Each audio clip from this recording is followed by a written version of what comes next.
we need to talk about racial injustice, issues of sexuality and identity, mental health, doubt, and the environment. This is a conversation about difficult conversations. So the dining room. Okay, so when I was younger, our family would sit around the dining room table and have difficult conversations. It was the scene of family conferences where we worked through important issues. I like that. So like if you'd had a bad parents' evening at school or if you'd stayed out too late.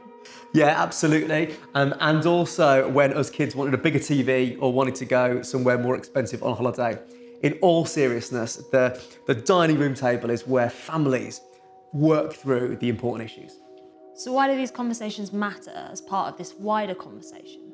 Well, as we've talked to young adults and as we've looked at the various bits of research, we found a couple of key things.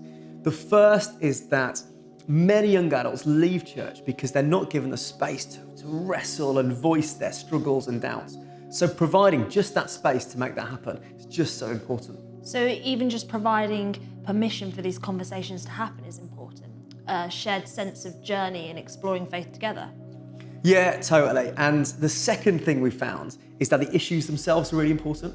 I love that the Bible has so much to say on issues that are so relevant to us as society today.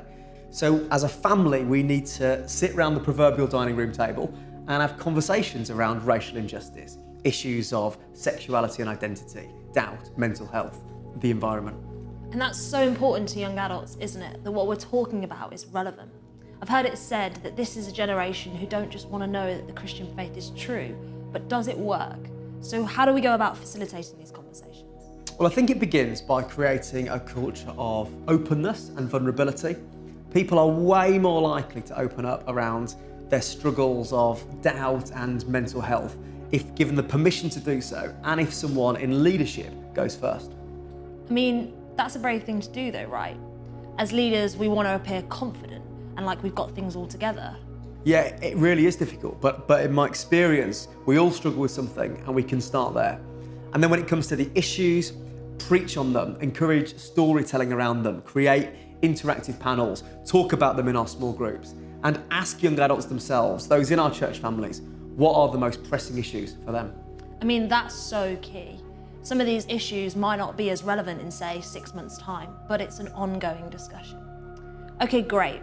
On to the questions for further discussion.